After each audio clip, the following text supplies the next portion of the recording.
রাতে পায়ের শিরায় টান ধরা বা ক্র্যাম্প, জেনে নিন সমাধান ইনশাআল্লাহ। এইগুলো করলে আপনি অবশ্যই সমাধান পাবেন ইনশাআল্লাহ। রাতে পায়ের শিরায় টান ধরা বা ক্র্যাম্প এটি সাধারণ সমস্যা, অনেক লোকেরই এটা ধরে। এটি বিভিন্ন কারণে হতে পারে। নিচের সম্ভাব্য কারণগুলো আমরা বলছি এবং তার সমাধানও বলছি। মনে করেন, প্রথম হলো যে পানি শূন্যতা, অর্থাৎ ডিহাইড্রেশন। অল্প পানি খেলে এরকম হয়। শরীরে পানির ঘাটতি হলে বেশি আপনার পেশিগুলো সংকুচিত হতেই পারে। ইলেকট্রোলাইটস ইমব্যালেন্স যদি হয়, যেমন পটাশিয়াম, ক্যালসিয়াম, ম্যাগনেসিয়াম যে পরিমাণ শরীরে থাকার কথা তাতে কম বা বেশি হলে আপনার এরকম কষ্ট হতেই পারে।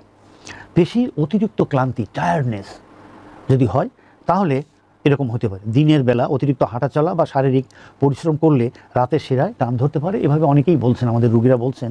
ঠিক রুগীদের কথাগুলোই আপনাদেরকে তুলে দিচ্ছি, রুগীরা কী বলেন এসে। রক্ত সঞ্চালনের সমস্যা, রক্ত চলাচলে ব্যাঘাত হলে পায়ের পেশিগুলোতে অনেক সময় ক্রাম্প হতেই পারে, বাট এর সংখ্যা খুব কম। আর্থ্রাইটিস বা নার্ভের সমস্যা, বিশেষ করে আর্থ্রাইটিসের সমস্যা, বিশেষ করে বয়স বেশি হলে বা আগে থেকে কোনো জয়েন্ট সমস্যায় ভুগছেন, সে কারণে এটা হতে পারে। গর্ভ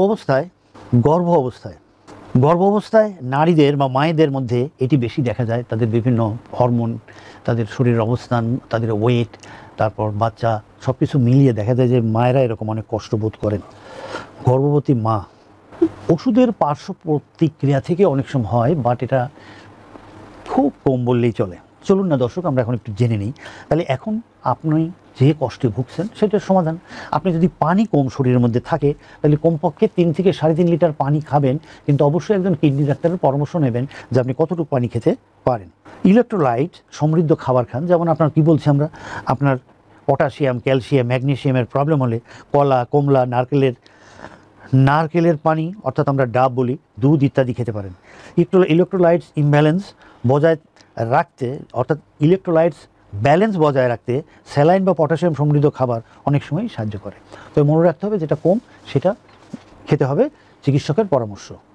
নিয়মিত স্ট্রেচিং, রাতে ঘুমানোর আগে পায়ের পেশি স্ট্রেচিং করবেন, অনেক উপকার আসে। পায়ের আঙ্গুলের দিকে হাত দিয়ে টানুন এবং এটা 20 সেকেন্ড, 5 সেকেন্ড দিয়ে শুরু করে 20 সেকেন্ড পর্যন্ত এটাকে হোল্ড করে রাখবেন এবং রাতে 1 থেকে 1 গ্লাস পানি খান এবং একটা কলা খান, খেয়ে ঘুমান। গরম শেক বা হালকা মায়োফেশিয়াল রিলিজ আপনি করতে পারেন ওখানে, পায়ের যেখানে টান লাগে সেই শিরাগুলোতে, তাতে আপনি অনেক উপকার পাবেন ইনশাল্লাহ।